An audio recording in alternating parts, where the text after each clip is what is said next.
علیکم. وعلیکم السلام ورحمۃ اللہ. لیسٹر گروپ کی طرف سے 2 سوال ہیں جی.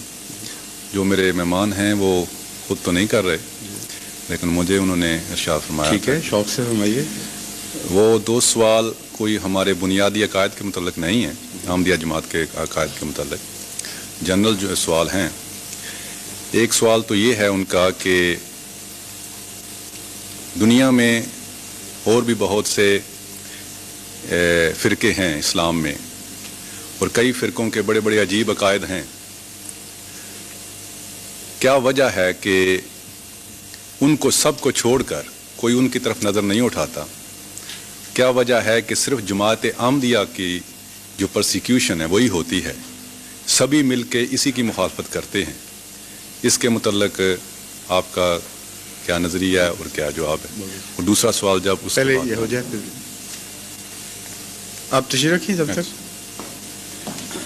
اس کا جواب جہاں تک جماعت احمدیہ کا تعلق ہے, یعنی ہمارے ایمان کا جہاں تک تعلق ہے, وہ تو مختصر یہ ہے کہ یہ تو ہمارے ایمان کو تقویت دینے والی بات ہے, کیونکہ قرآن کریم نے جو تاریخ مذاہب کی محفوظ کی ہے اس کے مطابق جب بھی خدا کی طرف سے کوئی بھیجا جاتا ہے اس کی مخالفت میں سارے اکٹھے ہو جاتے ہیں, خواہ وہ آپس میں اختلاف بھی رکھتے ہوں. اور اس تاریخ میں آپ کوئی تبدیلی نہیں دیکھیں گے. چنانچہ قرآن کی فرماتا ہے تحسبهم جميعا وقلوبهم شتى. جہاں تک اے محمد صلی اللہ علیہ وسلم, جہاں تک تیری مخالفت کا تعلق ہے اس میں سب جمع ہو گئے ہیں. جہاں تک اپنی حالت کا تعلق ہے قلوبهم شتى, ان کے دل بٹے ہوئے ہیں, وہ ویسے اکٹھے نہیں ہوئے, نہ کبھی اکٹھے ہو سکتے ہیں نہ کبھی ہوئے ہیں, لیکن تیری مخالفت میں اکٹھے ہوئے ہیں. اور یہ جو دستور ہے انسان کا, اس میں آپ کبھی کوئی تبدیلی نہیں دیکھیں گے. اس لیے جماعت احمدیہ تو اس حالت کو دیکھ کر مزید تقویت پاتی ہے, اپنی صداقت کا ایک عظیم الشان نشان دیکھتی ہے اس بات میں کہ آپس کے اختلافات کو بھلا کر ایک فرقے پر اگر کبھی آج تک اجتماع ہوا ہے مسلمانوں باقی فرقوں کا تو وہ جماعت احمدیہ ہے. باوجود اس کے کہ اس سے ہمارے جو اختلاف مختلف فرقوں سے الگ الگ بھی ہیں, کچھ اجتماعی بھی ہیں, ان سے بہت زیادہ شدید اختلاف اعتقادی لحاظ سے بھی اور عملی لحاظ سے بھی مختلف فرقوں میں موجود ہیں. یہ کہنا غلط ہے کہ ان کی مخالفت نہیں ہوئی. یہ بات غالباً ان سوال کرنے والے کی تاریخ پہ نظر نہیں, مخالفت ضرور ہوئی ہے. ایک دور میں وہابیوں کے پیچھے پڑے ہوئے تھے ہندوستان والے مسلمان, اور بڑے زور کے ساتھ ان کی مخالفت ہوتی رہی. کبھی شیعوں کے پیچھے پڑے رہے, کہیں شیعوں کا دور کی طاقت چلی تو انہوں نے سنیوں کے مقابلہ کیا, لیکن عموماً جو پولرائزیشن ہوتی رہی ہے وہ بعض فرقوں کے پیچھے پڑے ہیں. یہی تاریخ کا خلاصہ ہے. لیکن کل عالمی اجتماع ہو جائے ایک فرقے کے خلاف, یہ واقعہ کبھی نہیں ہوا. چنانچہ یہ ایک ایسی امتیازی چیز ہے جس کو نیشنل اسمبلی میں سوالات کے وقت ہمارے مخالفین نے خود محسوس کیا اور اہم سوال کے طور پر پیش کیا. حضرت خلیفۃ المسیح ثالث رحمہ اللہ, مجھ سے پہلے جو خلیفہ تھے, وہ سوالات کا جواب دینے کے لیے بلائے گئے تھے نیشنل اسمبلی میں. میں بھی ان کے ساتھ تھا اس وقت, مجھے آپ نے شامل فرمایا تھا. تو بہت زیادہ ایک مولوی صاحب نے اٹھ کر اس بات پر زور دیا, یا شاید اٹارنی جنرل نے دیا, کیونکہ اکثر تو اٹارنی جنرل نے پیش کیے تھے سوال, لیکن آخر پر آ کے کچھ علماء نے بھی کیے تھے. مجھے اس وقت یہ واضح نہیں کہ یہ سوال کس نے اٹھایا تھا, مگر اٹھایا گیا بڑے زور سے اور ریکارڈ پہ موجود ہے کہ آپ نے جو یہ حوالے دیے ہیں کہ بنیادی اختلافات باقی فرقوں کے بھی ہیں اور ان کو آپ مسلمان ہی سمجھ رہے ہیں اور ہمارے خلاف ہو گئے ہیں, اور ان کے خلاف کفر کے فتوے موجود ہیں اور آپ ان کو نظر انداز کر رہے ہیں. یہ سوال جماعت کی طرف سے اٹھایا گیا تھا. تو یہ تقویٰ سے کے خلاف بات ہے کہ کفر کی باتیں باقیوں میں دیکھیں تو ان کو چھوڑ دیں اور ایک فرقے کو چن لیں مخالفت کے لیے. تو اس کا انہوں نے جواب دیتے ہوئے ایک کاؤنٹر سوال کیا. انہوں نے کہا مخالفتیں ہمارے آپس میں ہیں, مجھے ہمیں پتہ ہے, لیکن آج تک امت محمدیہ میں ایک فرقے کے خلاف اجماع کبھی نہیں ہوا. اور آپ کے خلاف اجماع ہو گیا ہے، آپ کافر اور دائرہ اسلام سے خارج ہیں، باقی چند فرقے بعض کو سمجھتے ہیں، بعض فرقے مقابل پہ چند کو سمجھتے ہیں، یہ فطرت ہمیشہ سے جاری ہے، لیکن آپ نکال کے دکھائیں کہ ایسا کبھی اجماع ہوا ہو یا نہ ہوا ہو۔ جماعت احمدیہ نے تسلیم کیا، یہ تاریخی حقیقت بالکل سچی ہے، اور قرآن کی اس آیت کے عین مطابق ہے، تحسبهم جمیعا، اجماع ضرور ہوا ہے، وقلوبهم شتیٰ، لیکن آپس میں بٹے ہوئے ہو۔ اجماع ہوا ہے جماعت احمدیہ کی مخالفت پر۔ اس اجماع کے متعلق جماعت احمدیہ نے یہ ایک موقف پیش فرمایا کہ اس اجماع کا ذکر احادیث میں موجود ہے، اس لیے ہماری باتوں کو تو تم نہیں مانو گے، لیکن اگر تمہیں حضرت اقدس محمد مصطفیٰ صلی اللہ علیہ وآلہ وسلم سے سچا پیار اور عقیدت ہے، تم غلامی کا سچا دعویٰ کرتے ہو، تو اب اس کی روشنی میں اس حدیث پر غور کرو کہ تمہارے اجماع کی حقیقت کیا ہے۔ ایک موقع پر آن حضرت صلی اللہ علیہ وآلہ وسلم نے اپنی امت کے بٹنے کا ذکر فرمایا اور بڑے درد سے یہ بتایا کہ جس طرح یہود بدتبدیل 72 فرقوں میں بٹ گئے تھے، میری امت بھی پھٹتے پھٹتے 72 فرقوں میں پھٹ کے منقسم ہو جائے گی۔ پھر فرمایا کہ ایک جماعت پھر خدا بنائے گا، یعنی ایک جماعت ہوگی 73ویں، اور وہ جماعت، اس جماعت کے سوا کلہم فی النار، وہ باقی سارے فرقے ناری ہوں گے۔ اس کا یہ مطلب نہیں کہ نعوذ باللہ ہر مسلمان جو دوسرے فرقوں سے تعلق رکھتا ہے جہنم میں جائے گا، یہ ایک ناراضگی کا اظہار ہے آن حضرت صلی اللہ علیہ وسلم کی طرف سے، یہ بتانے کا کہ وہ حقیقی مسلمان نہیں رہے۔ اس میں دو باتیں بہت عظیم الشان بیان ہوئیں۔ اول یہ کہ سواد اعظم کا دعویٰ کرنے والے کہ چونکہ سواد اعظم کا فیصلہ اس لیے سچا ہوگا، اس کے خلاف آن حضرت صلی اللہ علیہ وآلہ وسلم کا فتویٰ مل گیا کہ یہ اس کی بنیاد ہی کوئی نہیں کہ سواد اعظم کا فیصلہ سچا ہوتا ہے، بلکہ 73 میں سے ایک کو جماعت کہا اور جو بعد میں آنے والی ہے، اور 72 کو صداقت سے دور فرمایا، 72 کو صداقت سے ہٹا ہوا فرمایا، 72 کو ایک طرف رکھا، ایک تھیلی میں ڈالا، اور ایک کو ایک تھیلی میں ڈالا، ان دونوں کے درمیان امتیاز کر دیا۔ اب سوال یہ پیدا ہوتا تھا کہ ان 72 کی اس ایک کے مقابل پر کیا حیثیت ہے؟ تو حضرت خلیفۃ المسیح الثالث نے اسمبلی کے ممبروں سے بڑے ادب سے یہ درخواست کی، توجہ دلائی کہ تم مسلمان حکومت میں رہ کر اسلام کے نام پر حاصل ہونے والے ملک میں اپنی اسمبلی میں آن حضرت صلی اللہ علیہ وآلہ وسلم کے فیصلے کے خلاف بغاوت نہ کرو، خدا تعالیٰ اس چیز کو پسند نہیں کرے گا، تمہیں اس کی سزا ملے گی۔ تم یہ تو کہہ سکتے ہو کہ 72 یہ ہیں ہمارے نزدیک اور ایک یہ ہے، مگر یہ نہیں کہہ سکتے کہ ایک جھوٹا ہے اور 72 سچے ہیں، کیونکہ رسول اللہ صلی اللہ علیہ وسلم نے جو فتویٰ دیا ہے 72 اور ایک کا مقابلہ کر کے، اس میں 72 کو جھوٹا کہا ہے اور ایک کو سچا کہا ہے۔ تم یہ کہہ سکتے ہو کہ تم 72 میں ہو، ہمیں جھوٹا کہنا چاہتے ہو تو ہمیں سواد میں داخل کر کے جھوٹا کہو، سواد اعظم سے نکال کے جھوٹا کہنے کا تمہارا حق کوئی نہیں بنتا۔ اس معاملے میں تمہارا فیصلہ نہیں چلے گا، چاہے تم 72 کے 72 اکٹھے ہو کر فیصلہ کرو، فیصلہ رسول اللہ صلی اللہ علیہ وسلم کا چلے گا۔ ہاں تم نے یہ اپنے ہاتھ سے اپنی تقدیر لکھ دی کہ ہم 72 ہیں اور یہ ایک ہے، اس لیے تم تو خودکشی کر رہے ہو اس فیصلے میں۔ آپ نے بار بار توجہ دلائی کہ دیکھو میں تمہیں پھر نصیحت کرتا ہوں کہ کم سے کم شیعہ ایران سے ہی نصیحت پکڑ لو۔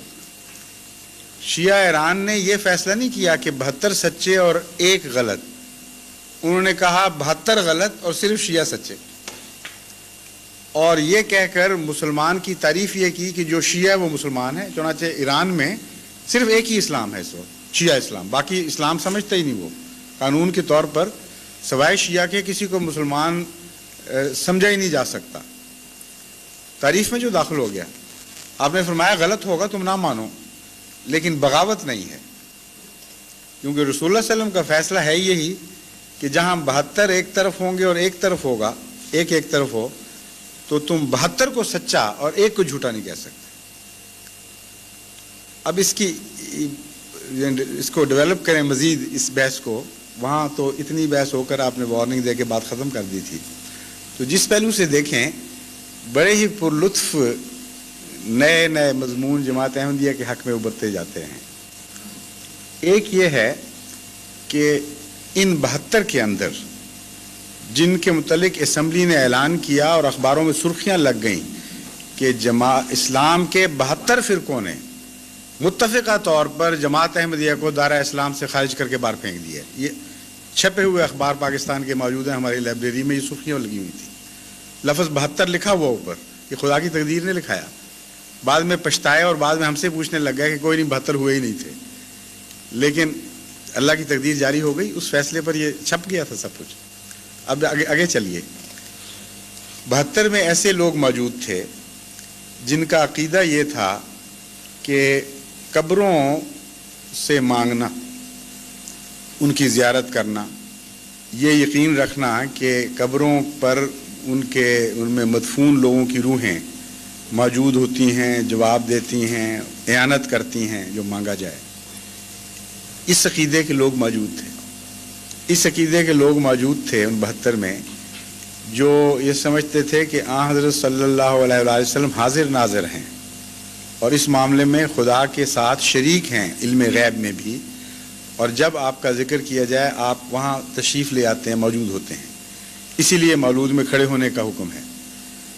اور اس عقیدے کے لوگ بھی تھے کہ جو یہ عقیدہ رکھے وہ پکا کافر، مشرک اور دائرہ اسلام سے خارج ہے، اور اس عقیدے کے لوگ بھی تھے کہ جو یہ عقیدہ نہ رکھے وہ پکا کافر، مشرک اور دائرہ اسلام سے اور کافر اور خارجی اور جو کچھ بھی بے دین ہے اس کا اسلام سے کوئی تعلق نہیں۔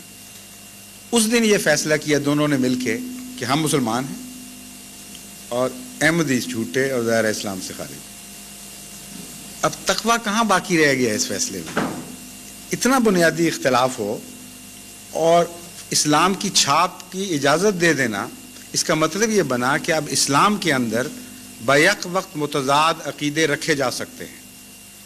اسلام میں یہ بھی جائز ہے کہ انسان شرک کرے، اسلام میں یہ بھی جائز ہے کہ مشرک کو ناری جہنمی قرار دے، اور یہ بھی جائز ہے کہ شرک نہ کرے اور شرک نہ کرنے والے کو مشرک، جہنمی اور ناری قرار دیں، یہ سب اسلام ہے۔ اس فیصلے کے مطابق یہ بات بھی اسلام بن گئی کہ حضرت ابوبکر صدیق رضی اللہ تعالیٰ عنہ غاصب تھے، نعوذ باللہ صرف غاصب ہی نہیں بلکہ منافق تھے، منافقوں کے سردار تھے، اور آن حضرت صلی اللہ علیہ وآلہ وسلم کے بعد عشرہ مبشرہ کے سوا کوئی بھی مسلمان باقی نہیں رہا، سارا عرب منافق بن گیا اور ایک منافقانہ خلافت کی بنیاد ڈالی گئی۔ یہ عقیدہ بھی اس دن فیصلہ ہوا کہ پکا مسلمانوں کا عقیدہ ہے، اور یہ بھی فیصلہ ہو گیا کہ جو اس عقیدے کو جھوٹا اور لانتی سمجھے اور سمجھے کہ یہ ظلم ہے، انتہا ہے، ایک صدیق کو کافر بلکہ نہ منافق بلکہ منافقوں کا سردار قرار دیا جائے، بڑا ظلم ہے، وہ بھی پکے مسلمان۔ یہ بھی فیصلہ ہو گیا کہ آج کے دن وہ لوگ بھی پکے مسلمان ہیں جو کہتے ہیں کہ حضرت علی رضی اللہ تعالیٰ عنہ پر حضرت جبرائیل نے قرآن لے کر آنا تھا، آپ پر وہی نازل ہونی تھی، لیکن شکل بہت ملتی تھی آن حضرت صلی اللہ علیہ وآلہ وسلم سے، اس لیے حضرت جبرائیل سے غلطی ہو گئی اور قرآن کریم غلطی سے حضرت رسول اللہ کریم صلی اللہ علیہ وسلم کو ڈیلیور ہو گیا، مگر ہو گیا تھا اس لیے پھر مجبوراً وہ بات جاری رہی۔ اس دن فیصلہ ہوا کہ یہ بھی اسلام سے باہر نہیں ہیں، بالکل پکے اور کٹر مسلمان ہیں، اور جو یہ سمجھیں کہ گستاخی خدا کی، جبریل کی، رسول اللہ صلی اللہ علیہ وسلم کی اسلام سے کفر کے مترادف ہے یہ عقیدہ، وہ بھی اس دن فیصلہ ہوا پکے مسلمان ہیں، کسی کو حق نہیں کہ ان کے خلاف فیصلہ کرے، آئیڈینٹی کارڈ بنوانے جائیں تو فوراً بنا دو، اس میں کوئی فرق نہیں پڑتا۔ اس دن یہ فیصلہ ہوا کہ جو یہ مانے کہ کلمہ لا الہ الا اللہ میں محمد رسول اللہ کہنا کافی نہیں بلکہ علی وصی اللہ کہنا لازمی ہے، وہ بھی مسلمان ہیں، اور وہ بھی مسلمان ہیں جو اس چیز کو کفر سمجھتے ہیں. کتنا عظیم الشان اجتماع ہوا ہے. پھر اس دن یہ فیصلہ ہوا کہ جو یہ کہتے ہیں کہ قرآن کریم ان 30 پاروں پر مشتمل ہے جو ہم تک پہنچا ہے، وہ بھی پکے مسلمان ہیں. اور وہ بھی جو کہتے ہیں کہ نہیں 40 پارے تھے، 10 پارے ضائع ہو گئے، اور ان میں حضرت علی کی وصیت کا بھی ذکر تھا، حضرت علی کی ولایت کا بھی ذکر تھا، خلافت کا ذکر تھا، اور منافقوں کے حال بیان ہوئے تھے. وہ بکری کھا گئی تھی یا کیا ہوا، کسی نے ضائع کر دیے. وہ کہتے ہیں کہ یہ بھی پکے مسلمان ہیں، بالکل ٹھیک ہیں، قرآن میں کوئی تبدیلی نہیں، یہ بھی درست ہے، اور قرآن میں تبدیلی ہوگی یہ بھی درست ہے. ان سب باتوں پر اس دن چھاپ لگا دی گئی ہے، اور قلوبہم شتیٰ پر گواہی دے دی گئی، اور یہ اعلان ہو گیا کہ اب اسلام کی تھیلی میں یہ سب چیزیں اکٹھی متضاد ایک وقت میں زندہ رہ سکتی ہیں. اور یہ بھی فیصلہ اس دن دیا گیا کہ وہ کلمہ جو حضرت محمد مصطفیٰ صلی اللہ علیہ وآلہ وسلم پر نازل فرمایا گیا، جو پہلے دن سے اسلام بنانے کے لیے ایک مؤثر کارروائی تھی، کافی تھا، وہ کلمہ مسلمان بنانے کے لیے نامکمل تھا. جب تک مرزا غلام احمد کے قطعی انکار کا دعویٰ اس کلمے میں شامل نہ کر دیا جائے، اس وقت تو کوئی مسلمان بن ہی نہیں سکتا. اس لیے تعریف مکمل اس وقت نہیں ہوئی جب اسلام مکمل ہوا ہے. فیصلہ یہ ہوا کہ اسلام کا ایک حصہ نامکمل رہتا تھا، یعنی کلمہ. اس کو آج پاکستان کے علماء نے مکمل کر دیا ہے. اس تعریف میں یہ اضافہ کر دیا کلمے میں کہ اب مسلمان بنانے کے لیے اقرار شامل نہیں ہے محمد رسول اللہ صلی اللہ علیہ وسلم کی غلامی کا، بلکہ مرزا غلام احمد کا انکار بھی لازمی شامل ہوگا. ایک نیا کلمہ ابھر آیا اور سب نے سوات کر دیا، بالکل ٹھیک ہے. اور یہ نہیں سوچا کہ تعریف تو کبھی بدل ہی نہیں کرتی، نہ زمانہ بدل سکتا ہے، نہ جغرافیہ اس کو بدل سکتا ہے. انسان کی کوئی تعریف کر لیں، پہلا حبشی یا جو یہاں بھی وہ پیدا ہوا تھا، جو انسان تھا، اس پر بھی صادق آئے گی، اور آخری مرنے والے پر بھی صادق آئے گی، خواہ مومن ہو یا کافر ہو، جو بھی ہو. تو یہ ایک صرف یہ کیا ہو رہا ہے؟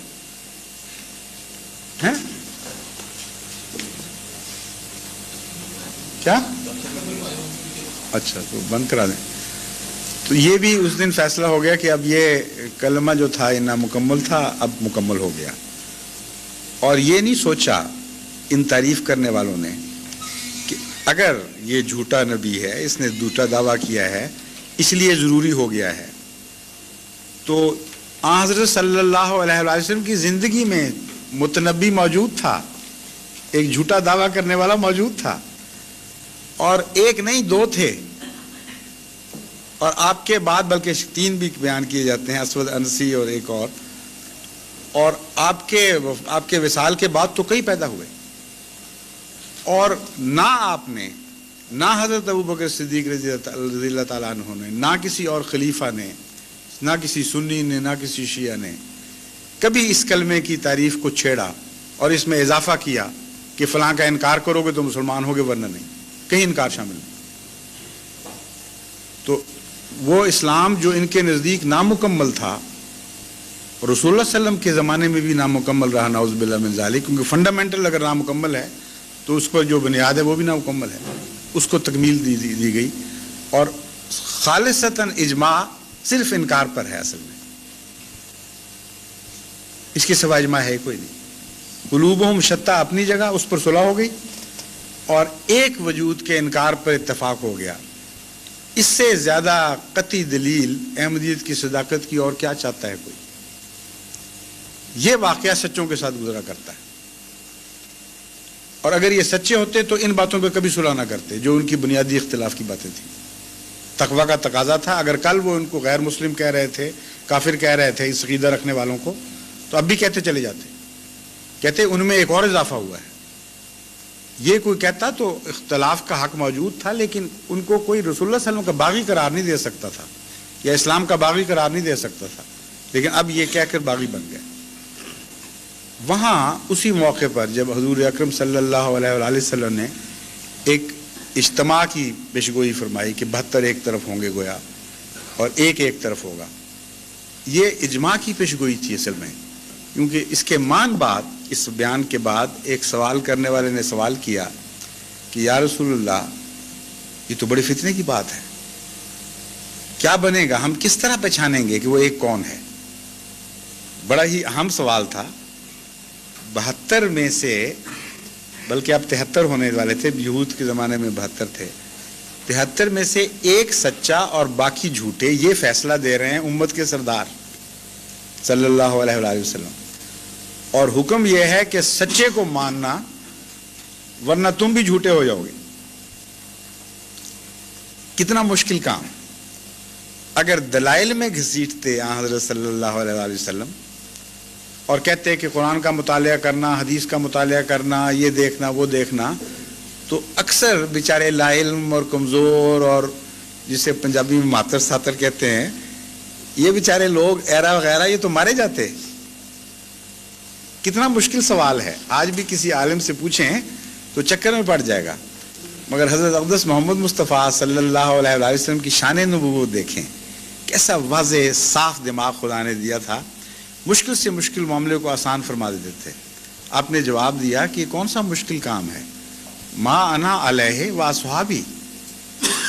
سچے کو پہچاننے کا طریق یہ ہوگا کہ جس حال پر میں ہوں اور میرے صحابہ ہیں، جو سچا فرقہ اس زمانے میں آئے گا اس کا یہی حال ہوگا۔ یہ حال دیکھنا تو کوئی مشکل نہیں ہوتا، دلیلیں نکالنی اور منطقی ایچ پیچ کو سمجھنا ہی مشکل کام ہے، لیکن ظاہری طور پر جو حال گزر رہے ہوتے ہیں قوموں کے، وہ پہچاننے مشکل نہیں ہوتے۔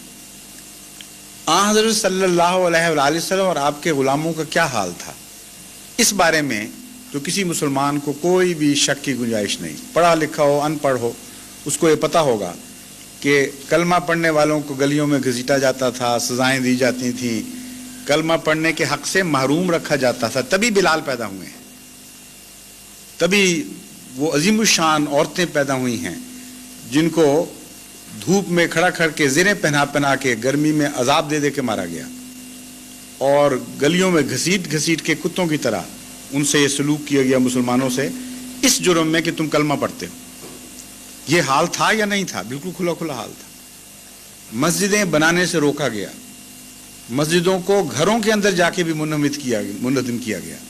حضرت ابوبکر صدیق نے رضی اللہ تعالیٰ عنہ نے باہر چونکہ اجازت نہیں تھی، اپنے گھر کے سین میں مسجد بنائی، حملہ کر کے یلغار کر کے لوگ پہنچے کہ تمہیں خدا کی عبادت کا کیا حق ہے، تم گندے پلید لوگ، وہاں سے اس مسجد کو مٹا دیا۔